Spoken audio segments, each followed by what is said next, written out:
Ular kobra sepanjang kurang lebih 3,5 meter yang masuk rumah warga di Talang Karangan, Kecamatan Talang Ubi, Pali berhasil dievakuasi oleh petugas damkar.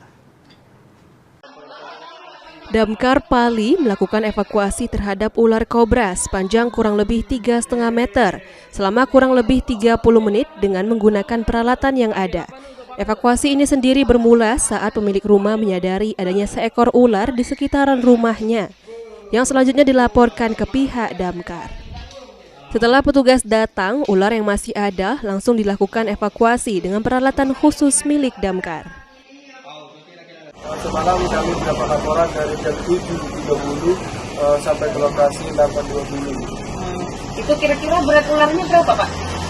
Panjang ularnya kurang lebih dari 3 meter. Ular itu dibawa kemana, Pak?